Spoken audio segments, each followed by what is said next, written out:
আর রমজানের 1 নাম্বার আমল হচ্ছে রমজানের রোজা রাখা। কি রাখা? 5টা আমলের কথা আজকে বলবো। 1 নাম্বার আমল কি? রোজা রাখা। আল্লাহ তাআলা কোরআনুল কারীমের মধ্যে বলেছেন, ইয়া আইয়ুহাল্লাযীনা আমানু কুতিবা আলাইকুমুস সিয়াম কামা কুতিবা আলাল্লাযীনা মিন ক্বাবলিকুম লাআল্লাকুম তাত্তাকুন। হে ইমানদাররা, কুতিবা আলাইকুমুস সিয়াম, তোমরা রমজানের রোজা তোমাদের উপর ফরজ রয়েছে, রমজানের রোজা রাখো। তোমাদের পূর্ববর্তীদের উপরে ফরজ ছিল, আর এই রোজা তো যদি তোমরা রাখো লাআল্লাকুম তাত্তাকুন, তাহলে হতে পারবে মুত্তাকি। এইজন্য আল্লাহ কোরআনের আরেক আয়াতে নির্দেশ দিয়ে বলছেন, তামাম শাহিদা মিনকুমুশ শাহরা ফালিয়াসুমু, যার নিকট এই মাসটি উপস্থিত হবে সেই জন্য অবশ্যই এই মাসে রোজা রাখে। সেই মাসটি আমাদের চলতেছে। সম্মানিত প্রিয় হাজিরিন, এইজন্য মুহাম্মদুর রাসূলুল্লাহ সাল্লাল্লাহু আলাইহি ওয়াসাল্লাম বলেন, রমজানের রোজা যারা রাখবে, মা সামা রমাদানা ঈমানান ওয়া ইহতিসাবান গুফিরা লাহু মা তাকদ্দামা মিন যামবিহি। রমজানের রোজা যে ব্যক্তি রাখবে, আল্লাহ তাআলা তার জীবনের সমস্ত গুনাহগুলো মাফ করে দিবে। যে ঈমান আর ইহতিসাবের সহিত রমজানের রোজা রাখবে, আল্লাহ তার পিছনের সমস্ত সগীরা গুনাহগুলো মাফ করে দিবে। সুবহানাল্লাহ। শুধু তাই নয়, অন্য হাদিসে রাসূল বলেন, ফালিকুল্লি শাইইন যাকাতুন ওয়া যাকাতুল জাসাদিস সাওম, প্রত্যেকটা বস্তুর যাকাত রয়েছে আর মানুষের শরীরেরও যাকাত রয়েছে, আর শরীরের যাকাত হলো রোজা। আর এই রোজা যদি আমরা রাখি, বিশ্বনবী জনাব মুহাম্মদুর রাসূলুল্লাহ সাল্লাল্লাহু আলাইহি ওয়াসাল্লাম বলেন, মা সামা ইয়াওমান ফি সাবিলিল্লাহি বা'আদাল্লাহু ওয়াজহাহু আনিন নারি 70 খরিফা। বিশ্বনবী জনাব মুহাম্মদুর রাসূলুল্লাহ সাল্লাল্লাহু আলাইহি ওয়াসাল্লাম বলেন, যে ব্যক্তি আল্লাহ তাআলার রাস্তায় একদিন রোজা রাখবে, কয়দিন? একদিন। যে ব্যক্তি আল্লাহ তাআলার জন্য, আল্লাহ তাআলার সন্তুষ্টি লাভের জন্য রোজা রাখবেন, আল্লাহ তাআলা তার এই মুখমণ্ডলকে, এই চেহারাকে জাহান্নামের আগুন থেকে 70 বছরের রাস্তা দূরে নিয়ে যাবে। এই মুখমণ্ডল যদি জাহান্নাম থেকে 70 বছরের রাস্তা দূরে হয়ে যায়, তাহলে শরীরকেই জাহান্নামে দেখবে নাকি? শরীর তো দেহের লাগে, তার মানে পুরো শরীরকে আল্লাহ তাআলা কি করবে? জাহান্নামের অগ্নিকাণ্ড থেকে 70 বছরের রাস্তা দূরে সরিয়ে দিবে। এই জন্য আমরা রোজা রাখতে হবে। সেই রমজান আমাদের কাছে এসেছে, এই রমজানের অনেক ফজিলত রয়েছে, অনেক মর্তবা এই রমজানের রয়েছে। এই রোজার প্রতিদান মহান রব্বুল আলামিন নিজে আমাদেরকে দিবেন। আর এই রোজা যদি আমরা না রাখি, তাহলে কঠিন শাস্তির ব্যবস্থা আছে নাকি নাই? বিশ্বনবী জনাব মুহাম্মদুর রাসূলুল্লাহ সাল্লাল্লাহু আলাইহি ওয়াসাল্লাম বলেন, একবার আমি ঘুমিয়েছিলাম।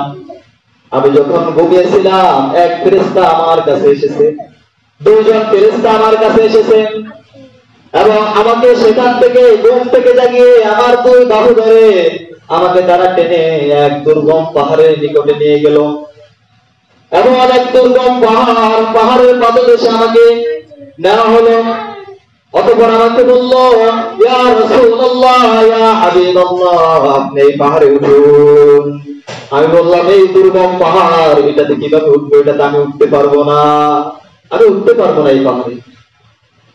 অতঃপর ফেরেশতারা বললেন, আপনি উঠুন, আমরা আপনাকে সাহায্য করব। অতঃপর রাসূল সাল্লাল্লাহু আলাইহি ওয়াসাল্লাম সেই পাহাড়ে উঠলেন আর ফেরেশতারা তাকে সাহায্য করে সেই পাহাড়ে ওঠার জন্য সহায়তা করলেন।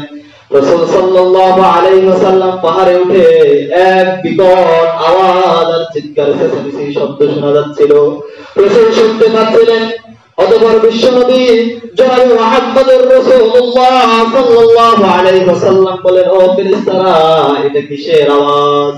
এই বিকট এই ভয়ঙ্কর আওয়াজগুলো কিসের? ফেরেশতারা বলল, ইয়া রাসূলুল্লাহ, এগুলা জাহান্নামীদের চিৎকারের আওয়াজ।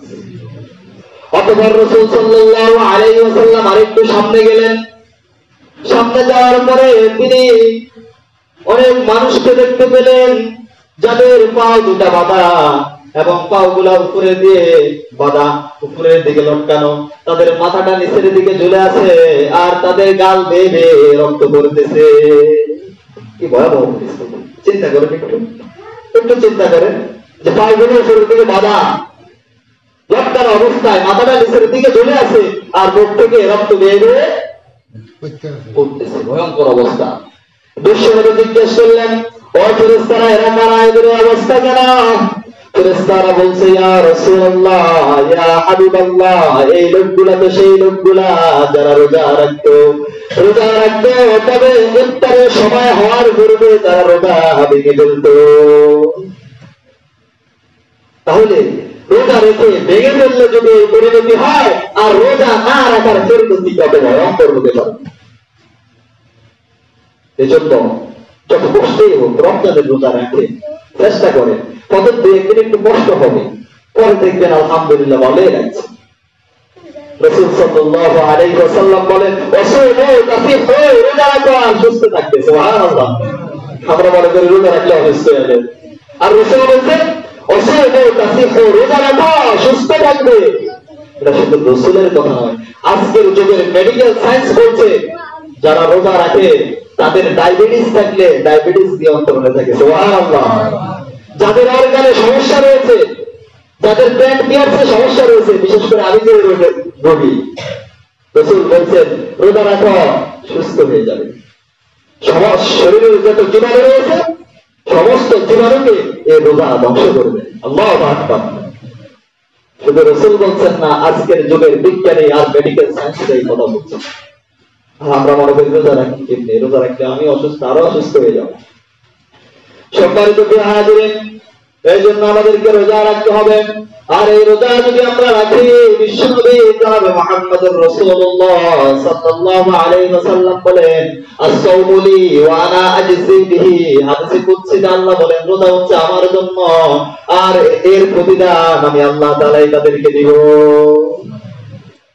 এজন্য রোজা রাখবো তো, রাখছি তো, আমরা রাখবো তো, সামনে রাখছি তো আলহামদুলিল্লাহ। তাহলে রমজানের 1 নাম্বার কাজ হচ্ছে কি?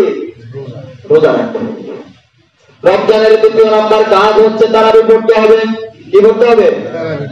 তারাবির নামাজ পড়তে হবে। কারণ বিশ্বনবী জনাবে মুহাম্মদুর রাসূলুল্লাহ সাল্লাল্লাহু আলাইহি ওয়াসাল্লাম বলেন, ইন্নাল্লাহ তাবারাকা ওয়া তাআলা ফারাদা সিয়াম রমাদান আলাইকুম ওয়া সানাতু লাকুম কিয়ামাহু। বিশ্বনবী বলেন, আল্লাহ তাআলা তোমাদের জন্য রমজানের রোজাকে ফরজ করে দিয়েছেন, আর আমি তোমাদের জন্য তথা তার কিয়াম অর্থাৎ তারাবি নামাজকে সুন্নাত করে দিয়েছি। আল্লাহ রোজাকে ফরজ করেছেন আর রাসূল তারাবিকে সুন্নাত করেছেন। এইজন্য তারাবি পড়তে হবে। তারাবি যদি না পড়েন অবশ্যই গুনাহগার হতে হবে।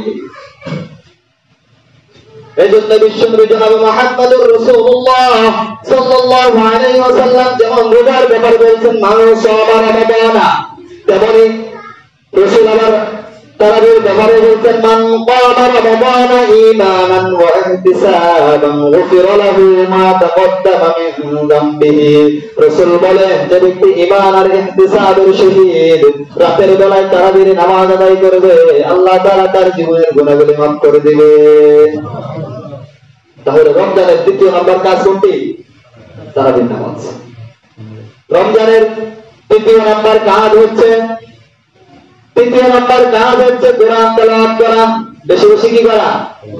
সারা বছর তো কোরআন পড়বে, যেহেতু কোরআন নাযিল হয়েছে এই পবিত্র রমজান মাসে, সেই ক্ষেত্রে রমজানে বেশি বেশি কোরআন পড়বো। কারণ এই কোরআন নাযিল হয়েছে রমজান মাসে। আল্লাহ তাআলা বলেন, শাহরু রমাদান আল্লাযী উনজিলা ফীহিল কুরআন হুদাল লিন-নাস। আল্লাহ তাআলা বলেন, এই পবিত্র রমজান মাসে কোরআনকে নাযিল করা হয়েছে হুদাল লিন-নাস, বিশ্বের সকল মানুষের জন্য, হেদায়েতের জন্য। সুবহানাল্লাহ। সম্মানিত হাজিরিন, এজন্য রাসূল বলেছেন, বেশি বেশি তোমরা কোরআন পড়ো। ইকরাউল কুরআনা ফাইন্নাহু ইয়াতি ইয়াউমাল কিয়ামাহ। কোরআন পড়ো, কারণ এই কোরআন কিয়ামতের ময়দানে তোমাদের জন্য সাক্ষী হয়ে যাবে। সুবহানাল্লাহ। অন্য হাদিসে রাসূল বলেন, কিয়ামতের ময়দানে কোরআন তেলাওয়াতকারীদের জন্য সাক্ষী হবে। রোজা যারা রেখেছেন তাদের পক্ষে সাক্ষী হয়ে যাবে। সেদিন কোরআনের আর রোজার সাফায়াতকে কবুল করা হবে। রোজা যাদেরকে পক্ষে সাক্ষী দিবে, আল্লাহ তাআলা তাদের কি মাফ করে দিবেন। রোজা আর কোরআনের সাক্ষী আল্লাহ তাআলা কি করে নেবেন? কবুল করে নেবেন। রোজা সেদিন বলবে আল্লাহ সারাদিন না খেয়ে অনাহার ছিল, স্ত্রী সহবাস থেকে বিরত ছিল, আল্লাহ আমার জন্যই আপনার জন্য রোজা রেখেছে, ওই মাস থেকে আজকে তাকে মাফ করে দেন। রাসূল বলেছেন আল্লাহ তাআলা তাকে মাফ করে দিবেন। সুবহানাল্লাহ। এই জন্য বেশি বেশি কি করতে হবে? কোরআন পড়তে হবে আর রোজা রাখতে হবে। এটা হচ্ছে রমজানের কত নাম্বার কাজ? দ্বিতীয় নাম্বার কাজ। রমজানের ৪র্থ নাম্বার কাজ হচ্ছে বেশি বেশি আল্লাহর রাস্তায় দান করতে হবে। বেশি বেশি রাসূল সাল্লাল্লাহু আলাইহি ওয়াসাল্লাম এই রমজান মাসে সবচেয়ে বেশি দান করতেন, সবচেয়ে বেশি দান করতেন। কারণ রমজানে একে ৭০, পণ্যবরণা একে ৭০০, ১ টাকা দেবে তো ৭০০ টাকা দেওয়ার নেকি পেয়ে যাবে। এই জন্য বেশি বেশি দান করতে হবে। কারণ রাসূল সাল্লাল্লাহু আলাইহি ওয়াসাল্লাম এক হাদিসের মধ্যে বলেন, রাসূল বলেন নামাজ হচ্ছে জাহান্নাম থেকে বাঁচার জন্য মুক্তির সনদ, রোজা হচ্ছে জাহান্নাম থেকে বাঁচার জন্য মুক্তির ঢাল, আর এই দান সদকা হচ্ছে তেমনই গুনাহকে মোচনকারী, যেমন ভাবে পানি আগুনকে নিভিয়ে দেয়। সুবহানাল্লাহ। এই জন্য বেশি বেশি কি করতে হবে? এই রমজান মাসে দান সদকা করতে হবে, যাকাত দিতে হবে যাদের যাকাত ফরজ হয়েছে। তাহলে রমজানের ৩য় নাম্বার কাজ হচ্ছে বেশি বেশি আল্লাহ তাআলার রাস্তায় খরচ করা। আর হাদিসের মধ্যে এসেছে 7 ব্যক্তিকে আল্লাহ তাআলা আরশের নিচে ছায়া দিবেন, আর এক ব্যক্তি হবে সেই ব্যক্তি যে ব্যক্তি আল্লাহ তাআলার রাস্তায় গোপনে দান করেছে, ডান হাতে দান করেছে তো বাম হাতেই জানে না, সেই ব্যক্তিও আরশের নিচে 7 ব্যক্তির মধ্যে এক ব্যক্তি হবে। সুবহানাল্লাহ। এই জন্য বেশি বেশি দান করবে তো। চলে যাচ্ছে রমজান মাস আমাদের কাছে, আস্তে আস্তে বিদায় হয়ে যাচ্ছে, আবার আগামী রমজান যে পাবো এমন গ্যারান্টি। তাহলে রমজানের ৩য় নাম্বার কাজ হচ্ছে বেশি বেশি আল্লাহর রাস্তায় দান করা। ৪র্থ নাম্বার কাজ। রমজানের ৫ম নাম্বার কাজ হচ্ছে রোজাদারদেরকে ইফতার করানো। গত জুমায় বলেছিলাম ৫ম নাম্বার কাজ কি? রোজাদারদেরকে ইফতার করানো। আর রোজাদারদেরকে যদি ইফতার করানো হয় তাহলে রোজাদারের সমপরিমাণ সব আল্লাহ তাআলা তারা বলদাবায় লিখে দিবেন। অন্যান্য হাদিসে রাসূল বলেন ফামান ফাত্তারা ফীহি সাইমান কানা লাহু মাগফিরাতুল লিযুনুবিহি ওয়া ইতরাকাতিহি মিনান নার। যে ব্যক্তি কোন রোজাদার ব্যক্তিকে ইফতার করালো, ইহা তাহার জন্য পাপ মুক্তি এবং জাহান্নামের আগুন থেকে মুক্তি লাভের কারণ হয়ে গেল। সুবহানাল্লাহ। সম্মানিত হাজিরিন, এই জন্য ইফতার করালো তো। আর ইফতারের একটা সুন্নাহ হচ্ছে খেজুর দিয়ে ইফতার করা। কি বলবো, আজকে আমাদের দেশের এমন পরিস্থিতি, আপনারা মিডিয়াতে হয়তো দেখেছেন, রাসূল সাল্লাল্লাহু আলাইহি ওয়াসাল্লামের হাদিস হচ্ছে, রাসূল বলেছেন হাদিসের মধ্যে, আজকে হাদিসটি আমি পড়েছি, রাসূল বলেছেন তোমরা খেজুর দিয়ে ইফতার করো। কি দিয়ে? খেজুর দিয়ে ইফতার করো, কারণ খেজুরের মধ্যে বরকত রয়েছে। সুবহানাল্লাহ। খেজুর যদি না থাকে তোমরা পানি দিয়ে ইফতার করো, কারণ পানি হচ্ছে পবিত্র। সুবহানাল্লাহ। তাহলে রাসূলের প্রথম নির্দেশ হচ্ছে খেজুর দিয়ে ইফতার করা, তার মানে খেজুর দিয়ে ইফতার করা রাসূলের সুন্নাহ। কিন্তু আজকে আমরা মিডিয়াতে দেখি রমজান আসার পূর্বে আমাদের শিল্পমন্ত্রী বলতেছে, আরে খেজুর দিয়ে ইফতার করার কি প্রয়োজন, বড়ি দিয়ে ইফতার করলেই তো হয়। খেজুর দিয়ে ইফতার করার প্রয়োজন নাই, বড়ি দিয়ে ইফতার করে। আজব কাহিনী। বড়ির দাম যদি কম হয় তাহলে আমাদেরকে নির্দেশ দেওয়ার কি আপনি?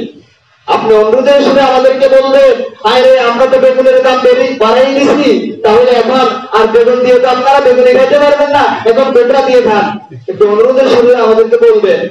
আমরা একবার দেখি বেগুনের দাম বাড়াই দিয়ে বলে পেটরা দিয়ে বেগুনি খান, গোস্তের দাম বাড়িয়ে দিয়ে বলে কাঁঠালের বার্গার খান, এখন আবার দেখি খেজুরের দাম বাড়াই দিয়ে বলতেছে বড়ি দিয়ে ইফতার করেন। আপনাদের নির্দেশ আমরা কোরআন হাদিসের সাথে সাংঘর্ষিক হলে আমরা ওটা মানতে রাজি নয়। তার কারণ হচ্ছে আমরা কোরআন আর হাদিসকে সবার আগে প্রাধান্য দিই, ঠিক কিনা? সম্মানিত প্রিয় উপস্থিতি, তারা হয়তো আমাদেরকে অনুরোধের সাথে বলতো, তারা নির্দেশ দিবে কেন কোরআন হাদিসের বিষয়ে এসে? তারা বলতো আমরা বাংলাদেশের মানুষের হাজার হাজার কোটি টাকা আমরা চুরি করে মেরে খেয়ে দিয়েছি, সুইস ব্যাংকে আমাদের হাজার হাজার কোটি টাকা বাংলাদেশের রয়েছে, আমরা কানাডার বেগম পাড়ায় আমরা আমাদের জন্য বাড়ি নির্মাণ করেছি তোমাদের টাকা চুরি করে, অতএব আমাদের এখন রিজার্ভ কমে গেছে, আমরা দেউলিয়ার পথে। একটু আমাদের প্রতি যদি দয়া করে খেজুর না খাই যদি একটু যদি বলে দিয়ে ইফতার করতে, তাহলে আমরা একটু এটা মেনে নেওয়ার জন্য চেষ্টা করতাম, বিবেচনা করি। কিন্তু আপনি ডাইরেক্ট রসুলের সুন্নতের বেলায় বলতেছেন না খেজুর দিয়ে কেন ইফতার করবেন, আপনারা বলে দিয়ে ইফতার করেন, এটা তো আমরা মানবো না। সম্মানিত উপস্থিতি, আজকে ইফতার নিয়েও কত ঝামেলা। ৯৫% মুসলমানের রাষ্ট্র, ৯৫% মুসলমানের রাষ্ট্র, বাংলাদেশের সর্বোচ্চ বিদ্যাপীঠ ঢাকা বিশ্ববিদ্যালয়। কোনটি? সবাই জানেন না, যে বাংলা সেও জানে। বাংলাদেশের সর্বোচ্চ বিদ্যাপীঠ ঢাকা বিশ্ববিদ্যালয়। আমরা দেখলাম এই যে ২-১ দিন আগে সেই ঢাকা বিশ্ববিদ্যালয়ের প্রাঙ্গণে আইন বিভাগের কিছু ছাত্র সেখানে ইফতারের পার্টি করেছে, ইফতারের আয়োজন করেছে ঢাকা বিশ্ববিদ্যালয়ের ছাত্ররা, আইন বিভাগের ছাত্ররা। অথচ আমরা দেখেছি সেখানে ছাত্রলীগের কিছু কেরার বাহিনীকে সেই রোজাদারদের উপর এমন নির্মমভাবে আঘাত করা হয়েছে, তাদেরকে রক্তাক্ত করেছে এবং তাদের অনেককে হসপিটালে পর্যন্ত ভর্তি করা লেগেছে। ৯৫% মুসলমানের রাষ্ট্র, দেশের মুসলমানদের ট্যাক্সের টাকায় ঢাকা বিশ্ববিদ্যালয় চলে। বাংলাদেশের সমস্ত প্রতিষ্ঠানগুলা এদেশের মুসলমানদের ট্যাক্সের টাকায় চলে। সরকার থেকে শুরু করে একজন সাধারণ কর্মকর্তা পর্যন্ত সরকারি এদেশের মুসলমানদের, এদেশের মানুষের ট্যাক্সের টাকায় চলে। অথচ সেই ঢাকা বিশ্ববিদ্যালয়ের মতো একটি জায়গা যেখানে জিনার বিচার হয়, যেখানে অলঙ্ঘনা রয়েছে, যেখানে নর্তকীরা আছে, সেগুলোতে কোনো বাধা নাই। কিন্তু ইফতার মাহফিলে এসে হাইনার মতো যারা রোজাদারদের উপর আঘাত করেছে, রোজাদারদের মুখের উপর আঘাত করেছে, যে মুখ দিয়ে নিয়ন্ত্রণ করে মাহবুবের সেই হুকুম ইফতার করবেন, সেই রোজাদারদের মুখের উপর আঘাত করেছে, রক্ত করেছে। আল্লাহর কাছে বলি, আল্লাহ বলে তুমি তাদের হাতগুলা হেদায়েত থেকে না থেকে আবু লাহাবের হাতের মতো ধ্বংস করে দাও। সবাই বলে আমিন। কিভাবে সাহস হয় আপনাদের রোজাদারদের মুখের উপর আঘাত করা, আর নিজেদেরকে আবার মুসলমান দাবি করেন। একজনের নাম দেখলাম তাওহীদুল ইসলাম, কত সুন্দর নাম, অথচ মুসলমানের সন্তান কিভাবে ইফতার মাহফিলে গিয়ে রোজাদারদের মুখের উপর আঘাত করে। ফেসবুকে ছবিগুলো আছে, কি নির্মমভাবে মার দাবি করে দিয়েছে। অথচ সরকারি প্রতিষ্ঠানগুলোতে আজকে মেয়েরা যদি ছেলেদের পোশাক পরে যায় সেখানে কোনো বাধা নাই, সেখানে কোনো বাধা নাই। বেপরদায় গেলে কোনো বাধা নাই। কিন্তু হিজাব আর পর্দা করে যখন, বোরকা করে যখন দেওয়া হয়, দেখা যায় অনেকের চাকরিও চলে যায়। আজকের ফেসবুকে আমি দেখেছি পোস্টে একজনকে বলা হয়েছে হয়তো চাকরি করবেন, না হয় বোরকা আর হিজাব বাদ দিয়ে আসবেন। উনি বলছে আমার চাকরির প্রয়োজন না, চাকরি ছেড়ে দিচ্ছেন। ফেসবুকে বিষয়গুলো ভাইরাল। আপনারা দেখেন, এটা তো মুসলমানের রাষ্ট্র, এটা তো মুসলমানের রাষ্ট্র। এই দেশের পরিণতি এমন যদি হয়, আগামীর ভবিষ্যৎ খুবই খারাপ। সম্মানিত উপস্থিতি, এই জন্য আমাদেরকে সচেতন হতে হবে, আমাদেরকে সজাগ থাকতে হবে। কারণ আল্লাহ বলছেন তা'মুরুনা বিল মা'রুফ ওয়া তানহাউনা আনিল মুনকার, তোমরা সৎ কাজের আদেশ করো, অন্যায় কাজের বাধা দাও। সৎ কথাগুলো আমাদেরকে বলতে হবে, অন্যায়ের কথাগুলো বলতে হবে, কারণ কোরআন আমাদেরকে নির্দেশ দিয়েছে। এজন্য আমরা মুসলিম, আমরা ইসলামকে ভালোবাসি, ইসলামকে ভালোবাসি, ইসলাম নিয়ে আমরা চলবো তো ইনশাআল্লাহ। সবাই বলেন ইনশাআল্লাহ। সম্মানিত হাজিরিন, তাহলে রমজানের ৪র্থ নম্বর আমল, ৫ম নম্বর আমল কি? রোজাদারদেরকে ইফতার করানো। ১ নম্বর আমলের কথা বলছিলাম কি? রোজা রাখা। কি? ২য় নম্বর আমলের কথা বলছিলাম তারাবি নামাজ পড়া। ৩য় নম্বর আমলের কথা বলছিলাম কি করা? বেশি বেশি কোরআন পড়া। ৪র্থ নম্বর আমলের কথা আমি বলছিলাম বেশি বেশি দান সদকা করা। ৫ম নম্বর আমলের কথা বলছিলাম রোজাদারদেরকে ইফতার করানো। আরো আমল আছে, সব বলবো ইনশাআল্লাহ। রাসূল সাল্লাল্লাহু আলাইহি ওয়াসাল্লাম বিদায় হজের ভাষণে বলেছেন, তাকুল্লাহ রাব্বাকুম, তোমরা তোমাদের রবকে ভয় করো। ওয়াসাল্লু খামসাকুম, ৫ ওয়াক্ত নামাজ তোমরা পড়ো। ওয়াসুমু শাহরাকুম, রমজানের রোজা রাখো। ওয়া আতু যাকাতা আমওয়ালিকুম, সম্পদের যাকাত দাও। তারপর রাসূল বলেছেন, ওয়াতিউ যা আমরিকুম, তোমাদের মধ্যে যে ইসলামিক নেতা আছে তার আনুগত্য করো। তাদখুলাল জান্নাতা রাব্বাকুম, তোমাদের রবের জান্নাতে প্রবেশ করো। সুবহানাল্লাহ। আল্লাহ তাআলা আমাদেরকে এই আমলগুলো করে তার জান্নাতের অধিবাসী হওয়ার তৌফিক দান করুন। আমিন। ওয়া মা তাওফীক ইল্লা বিল্লাহ। আসসালামু আলাইকুম ওয়া রাহমাতুল্লাহ।